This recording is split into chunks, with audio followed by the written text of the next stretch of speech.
तो सभी को फॉर्मली नमस्ते, आत्मवंदन, वेलकम। सभी मास्टर्स को वेलकम वेलकम।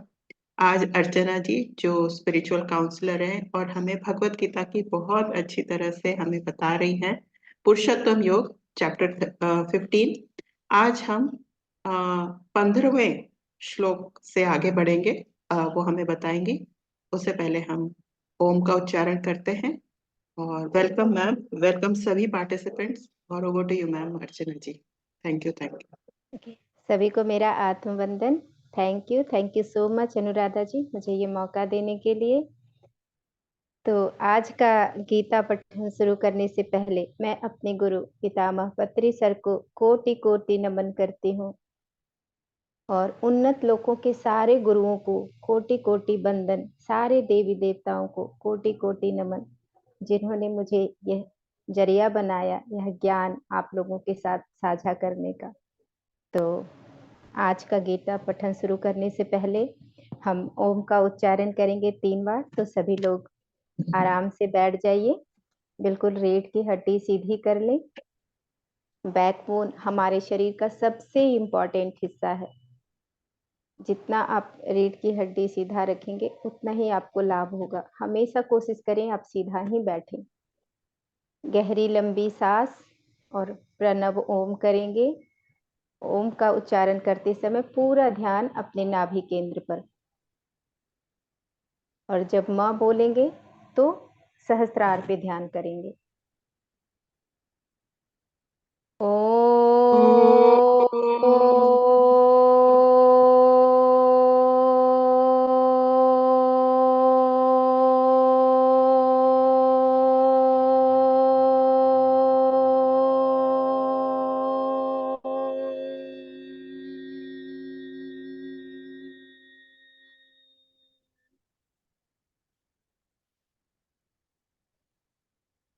गहरी लंबी सांस, प्रणव ओम।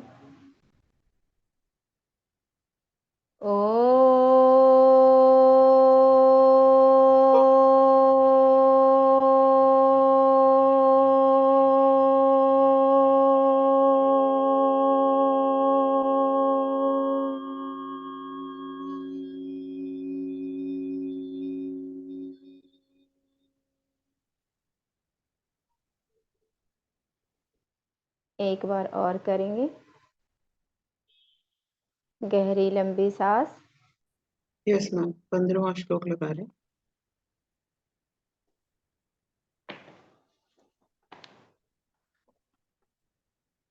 सर्वस्य चाहं हृदि सन्निविष्टो मत्तस्मृतिर्ज्ञानमपोहनं च वेदैश्च सर्वैरहमेव वेद्यो वेदान्तकृद्वेदविदेव चाहम्। पुरुषोत्तम योग श्लोका 15। सर्वश्च चाहं हृदि सन्निविष्टो मतः स्मृतिर्ज्ञानमपोहनं च वेदैश्च सर्वैरहमेव वेद्यो वेदान्तकृद्वेदविदेव चाहम्। Thank you. Thank you ma'am.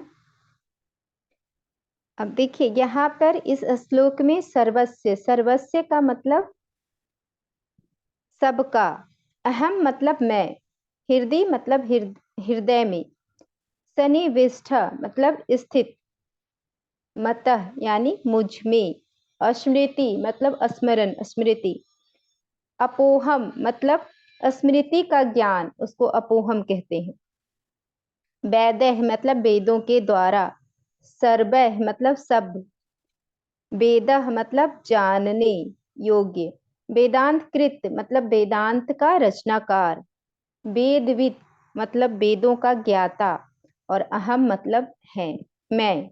अहम मतलब संस्कृत में मैं होता है।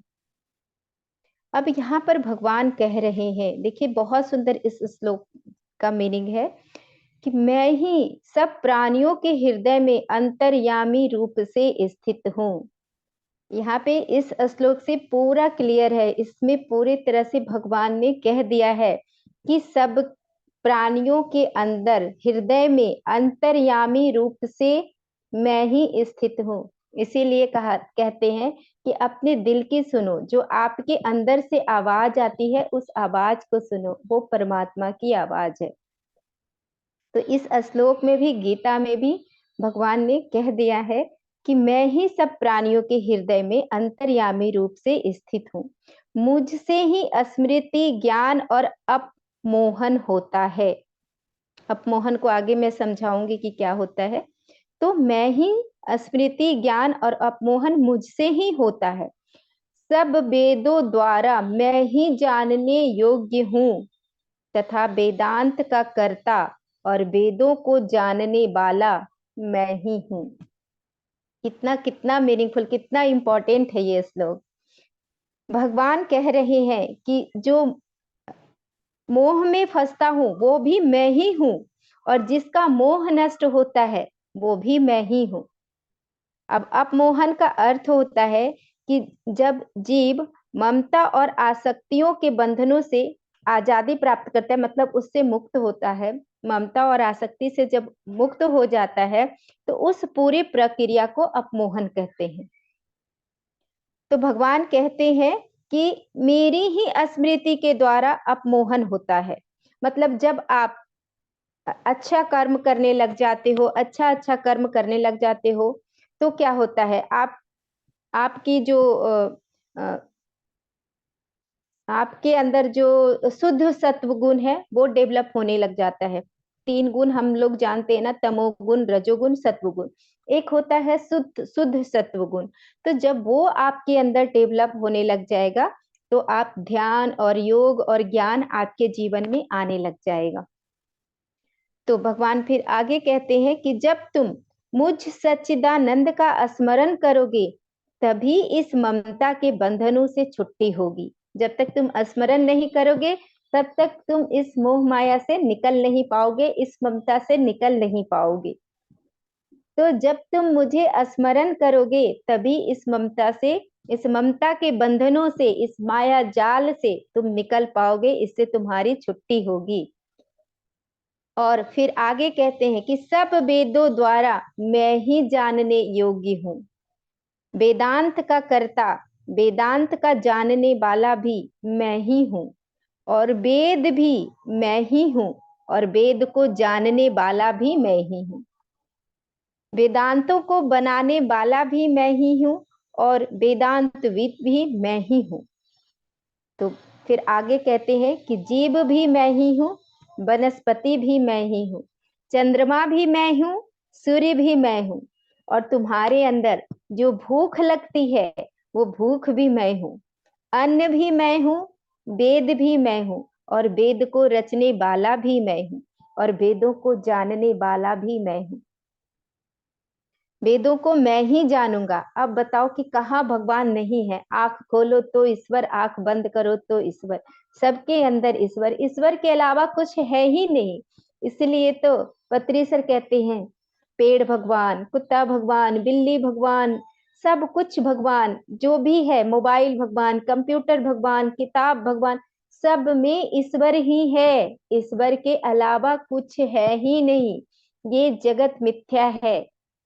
यहाँ जो देख करके प्रतीत हो रहा है कि ये संसार सत्य है, लेकिन ये संसार सत्य नहीं है। क्यों सत्य भाषित हो रहा है? सत्य इसलिए भाषित हो रहा है क्योंकि ये इसमें ईश्वर ही है, इसलिए सत्य भाषित हो रहा है। और सब कुछ आपके मन में चल रहा है। जैसे कैसे आप नींद में सोते हो, तो नींद में आप बिस्तर पे लेटे रहते हो, सोए रहते हो, नींद में जाते हो, आपके बगल में कौन सोया रहता है आपको पता नहीं, उस समय पता होता है, लेकिन जैसे ही नींद में जाते हो, क्या आपको याद रहता है बेटा कहाँ है, पति कहाँ है, माता पिता कहाँ है? कुछ भी याद नहीं। नींद में तो बस आप स्वप्न में गए और स्वप्न में एक अलग कहानी बनती रहती है, एक अलग दुनिया बन जाती है। और आप जब स्वप्न से जागृत अवस्था में आते हो तो आपको लगता है अरे ये तो स्वप्न था। और ये स्वप्न में आप कैसे कैसे दुनिया बना लेते हो, कैसे कैसे लोग मिल जाते हैं, सब स्वप्न में आपके कहाँ चल रहा होता है? उस मन में तो आपके स्वप्न में आपके बेटे, पति, कोई भी रिश्तेदार तो नहीं होते जो आपके बगल में सोए रहते हैं, वो सब आपके अंतर मन में चल रहा होता है। तो उसी प्रकार जिस प्रकार आप स्वप्न से जागृत में देखते हो तो एक अलग ही दुनिया आपको नजर आती है, और स्वप्न में आपकी एक अलग ही दुनिया थी।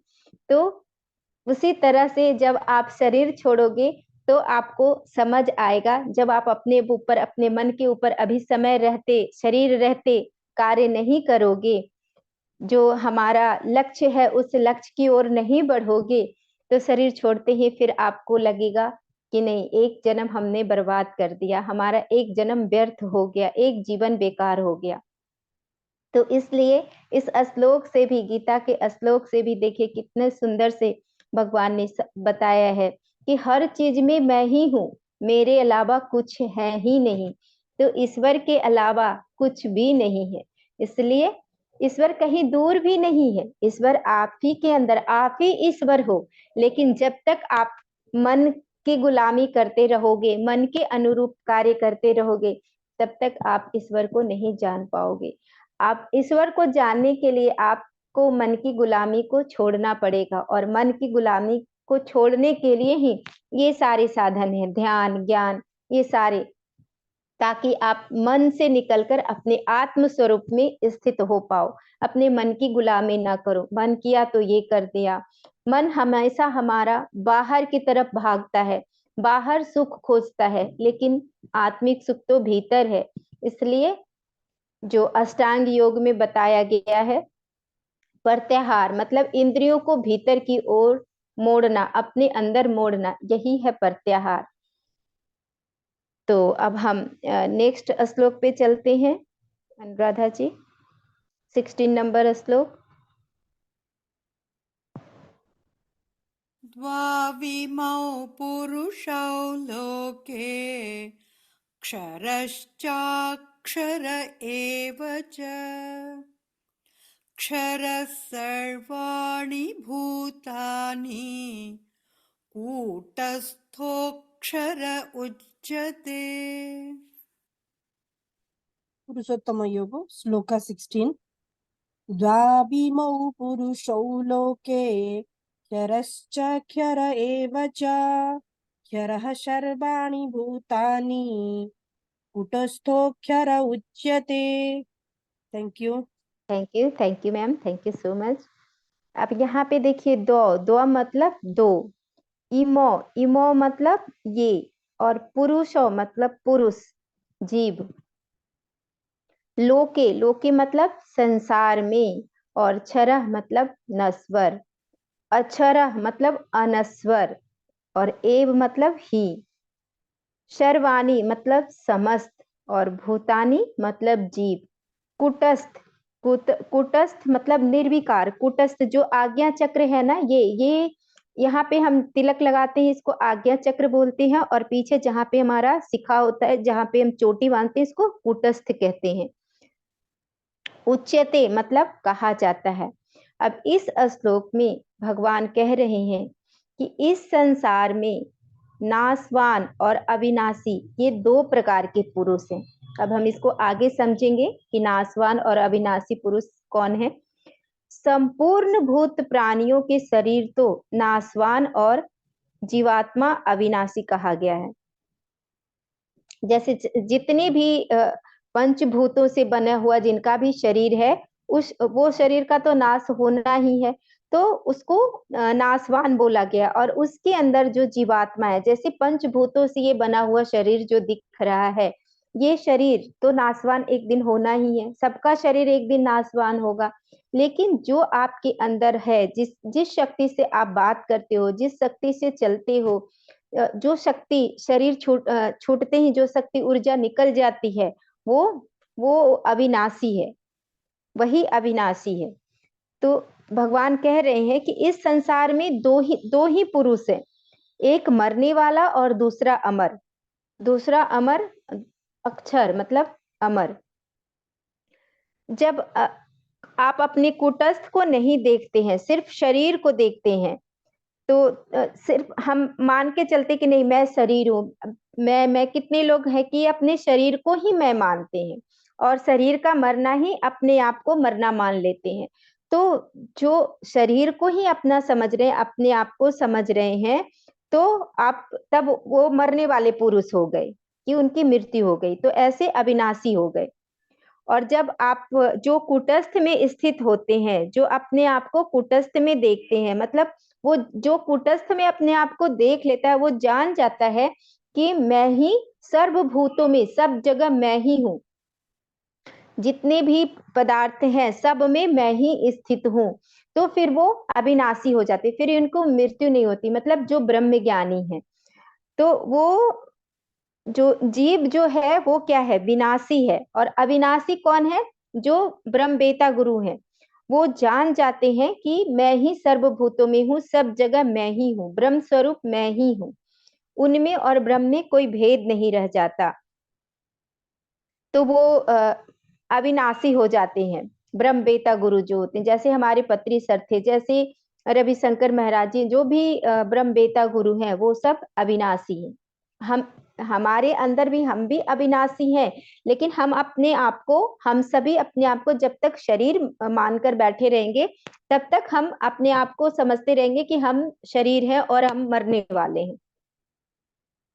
जैसे एक उदाहरण से इसको हम समझेंगे कि एक फकीर था और फकीर के पास उनका एक चेला था। वो आया और जोर जोर से, बहुत जोर जोर से रोने लगा। और तो फकीर ने पूछा कि आप क्यों रो रहे हो। तो वो चेला जो था उनका, वो कहता है कि मेरे अब्बा मर गए, मैं इसलिए रो रहा हूँ। तो फकीर बोलते हैं कि तू झूठ बोल रहा है। तो चेला बोलते हैं, नहीं नहीं, मैं सच कह रहा हूँ, मेरे अब्बा मर गए हैं, मैं उनको अभी अभी दफना कर आ रहा हूँ। फिर फकीर बोलते हैं, नहीं नहीं, तू झूठ बोल रहा है, तेरा अब्बा तो मर ही नहीं सकता।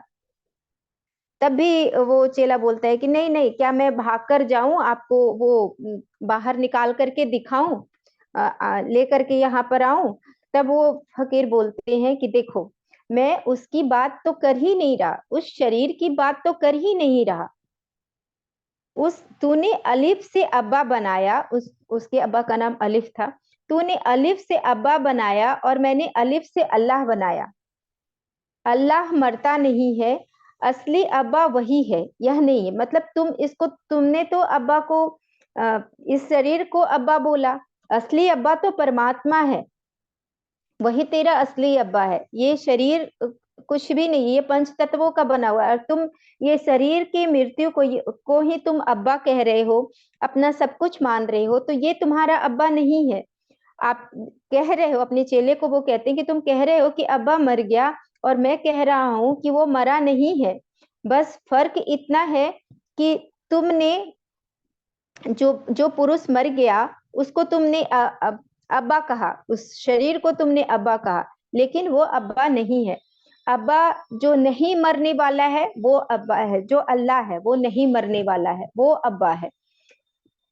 तो इस कहानी के माध्यम से हमें यही समझने को मिलता है। पहले श्लोक में भी हमने जाना था कि कैसे जो ईश्वर है, जो परमात्मा है, उनसे एक किरण, कैसे एक किरण आती है और प्रकृति में आकर के, प्रकृति एक किरण वहां से निकलती है और प्रकृति से आकर के सारे तत्वों को ग्रहण करते हुए, जो सिचुएशन, जैसा सिचुएशन उस किरण को चाहिए, उस गर्भावस्था के लिए, जैसा जो उसका पहले का संस्कार रहता है, उसके अनुसार जैसा चाहिए, उसी गर्भाधान में वो आता है वो किरण, और फिर जिसको कि हम जीवात्मा का नाम देते हैं, और फिर वो शरीर धारण करता है। तो सब वहीं से आया है, परमात्मा से। जैसे कैसे समुद्र है और समुद्र से लहर उठती है, लहर निकलती है, और फिर लहर निकलती है और फिर समुद्र में ही मिल जाती है। तो उसी प्रकार हम सभी परमात्मा से ही आए हैं, और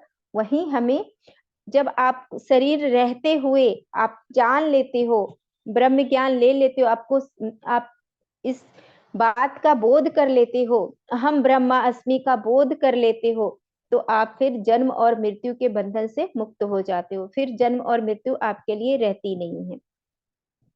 वही भगवान इसमें समझा रहे हैं, भगवान कृष्ण कह रहे हैं कि इस सृष्टि में दो ही पुरुष हैं, एक मरने वाला और एक कभी नहीं मरता। इस तरह से दो पुरुष हैं। और अब आपको निश्चय करना है, आपको ये निर्णय लेना है कि आपको अपना मन किसके साथ लगाना है। आप जितना भी अपना मन अब्बा में लगाओ, अब अम्मी में लगाओ, माता पिता में लगाओ, पति में लगाओ, पुत्र में लगाओ, चाहे उनको डिब्बे में कैद करके एक दिन तो उनका शरीर जाना ही जाना है। एक दिन तो उनको जमीन में खोदो, खोद करके दफनाओ या फिर अग्नि में जलाओ, ये कार्य तो करना ही पड़ेगा। लेकिन अगर आप ईश्वर में मन लगाओगे, ईश्वर प्राप्ति में मन लगाओगे, तो आप अमरता को पालोगे। तब आप असली असली अब्बा को पालोगे, जो असली अब्बा, रियल में आपके जो असली अब्बा है उनको पालोगे, परमात्म तत्व को पालोगे। तो कह रहे हैं, भगवान कह रहे हैं इस श्लोक में कि आप निर्धारित करो कि आपको कहाँ मन लगाना है, किसको पाना है। ये आप इस शरीर में मन लगाओगे, इस शरीर को देखोगे, तो ये शरीर तो एक दिन अग्नि में जलना ही है या फिर दफनाना है ही है। लेकिन अगर असली अब्बा में अपना मन को लगाओगे, ईश्वर में मन लगाओगे, परमात्मा में मन लगाओगे, तो आप अमरता को प्राप्त करोगे। तो ये आपके ऊपर निर्णय है कि आपको मन कहाँ लगाना है। इसलिए जब भी समय मिले, थोड़ा भी समय मिले, अपने श्वासों के साथ एक हो जाइए, अपने मन को श्वासों के साथ जोड़ लीजिए। और कोई भी नकारात्मक विचार जब भी आए, आप रसोई में या कहीं भी खाना बना रहे हो या कोई भी कार्य कर रहे हो, जैसे ही आपके भीतर नकारात्मक उठता है विचार, तुरंत अपनी आती जाती सांसों को देखने लग जाइए। थोड़ी देर में ही आपका नकारात्मक विचार चला जाएगा और आप फिर से प्रेजेंट मोमेंट में आ जाओगे। मन भागेगा, मन का काम ही है भागना, लेकिन आपको अभ्यासरत करना है, अभ्यासरत होना है कि कैसे आप अपने मन को बार बार सांसों के साथ एकलय बनाकर रखें, सांसों के साथ जोड़कर रखें और प्रेजेंट मोमेंट में रहें। जितना आप प्रेजेंट मोमेंट में रहेंगे, उतना आप ऊर्जा ग्रहण करेंगे, उतना, और जितना आपके भीतर ऊर्जा आएगी, जितना आप ऊर्जान्वित होंगे, उतना ही आपकी उन्नति होगी और आप परमात्म तत्व को जान पाएंगे, समझ पाएंगे। अपने आप को जानना, अपने आप को ही समझना, परमात्मा को समझना, कितना सुंदर गीता में और बता दिया है भगवान ने। इसीलिए गीता को सबको जरूर पढ़नी चाहिए।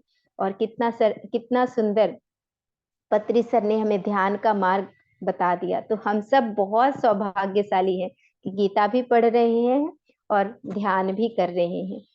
तो चलिए अब हम नेक्स्ट अगले श्लोक पे चलते हैं।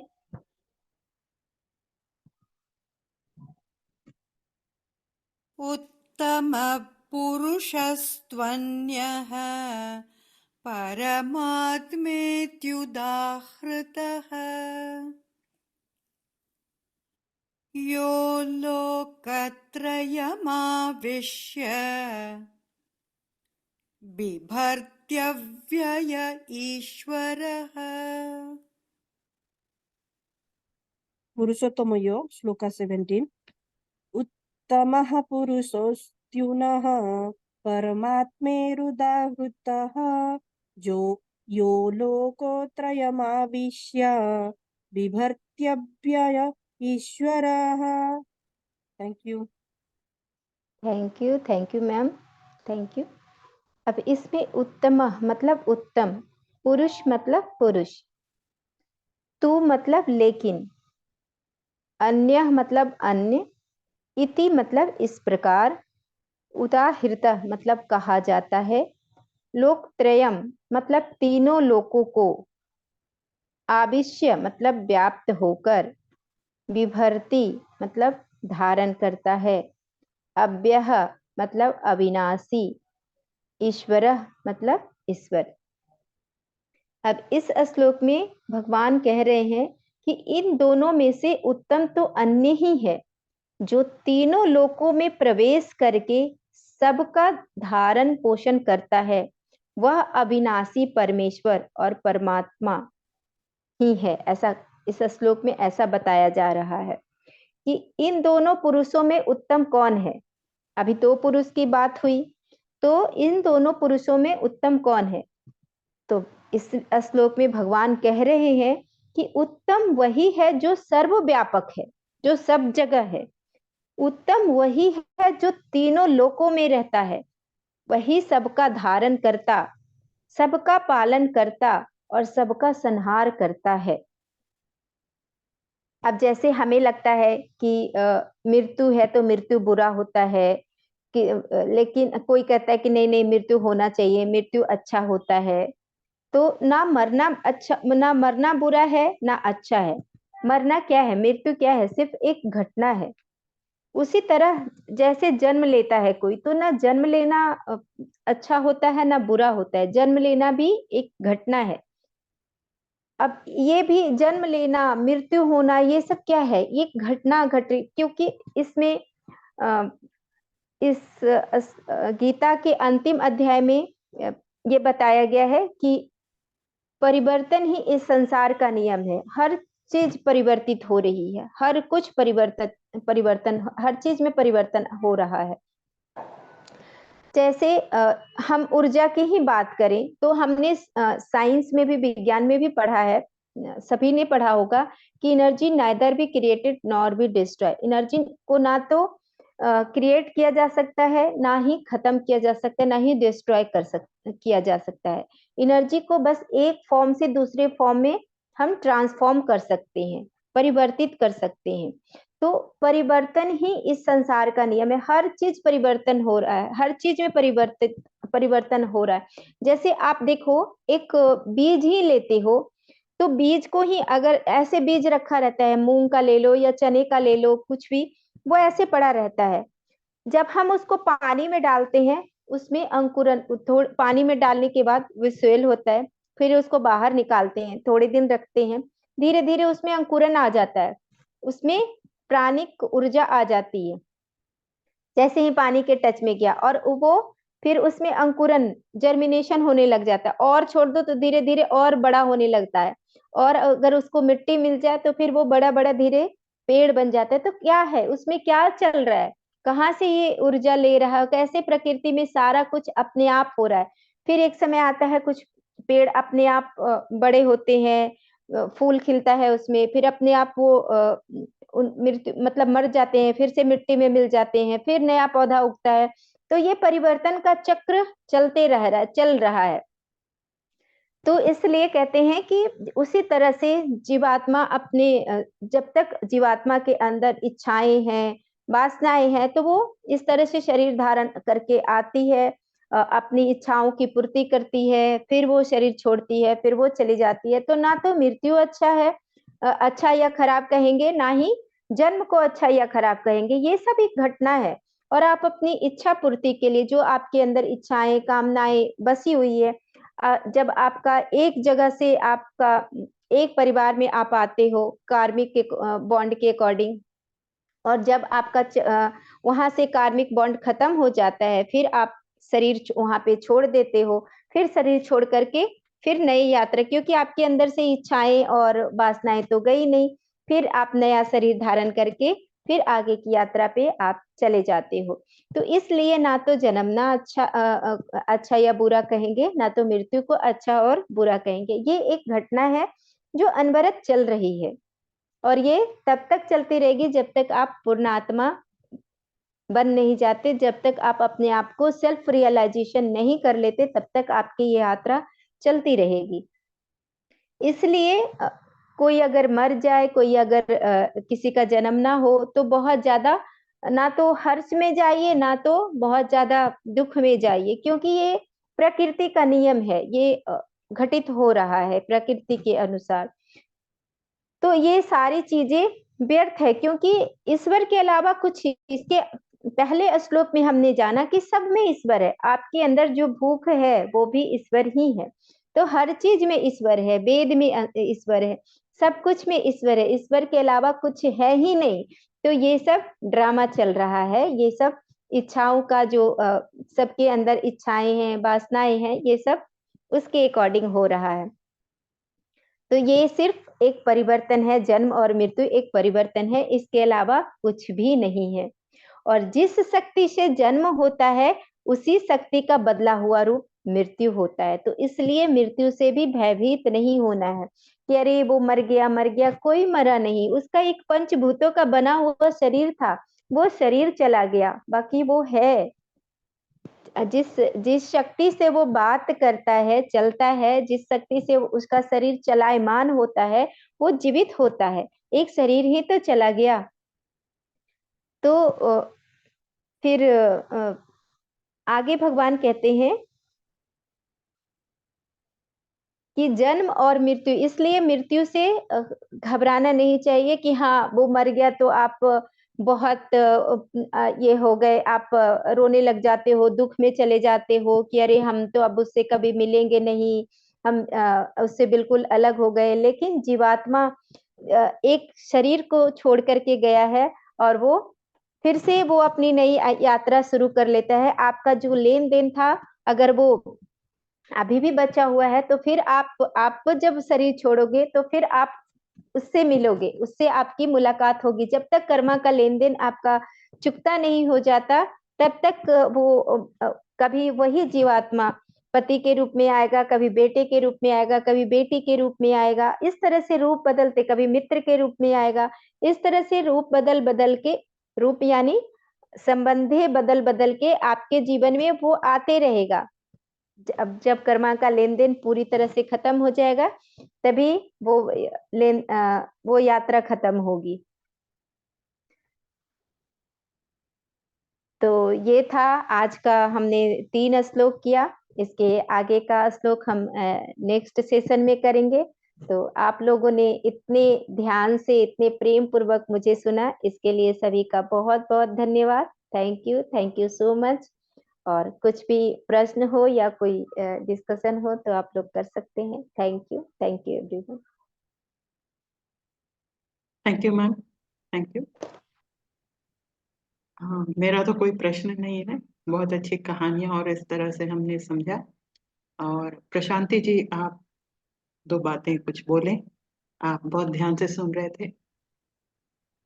स्वागत है मैम। नमस्ते मैडम, आत्मवंदन।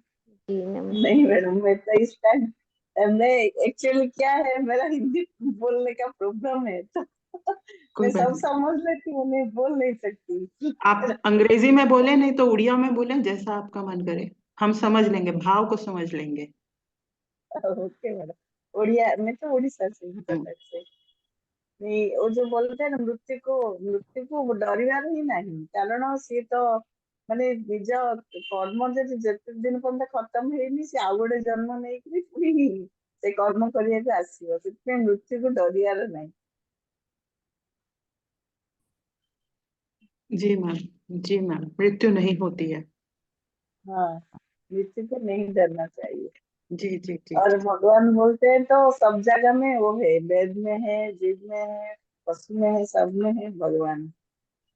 जी मैम, जी मैम। तो आपका पुनः स्वागत है। मंडे, वेडनेसडे, थर्सडे, फ्राइडे होता है। कल 12 बजे होगा। और बहुत बहुत स्वागत, और बहुत बहुत अर्चना जी, बहुत बहुत थैंक यू। हम प्रार्थना बहुत कर बहुत लेते हैं। जी मैम। ओके, तो फिर हम प्रार्थना ले लें। यस। तो चलिए सभी हाथ जोड़ लीजिए। योगेशं सच्चिदानन्दं वासुदेव वासुदेवं प्रिय व्रजप्रियं धर्म संस्थापकं वीरं कृष्णं वन्दे जगद्गुरुं। कृष्णं वन्दे जगद्गुरुं।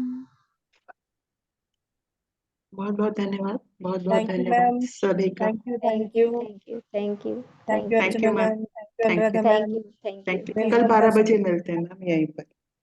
Thank you. जी, थैंक यू।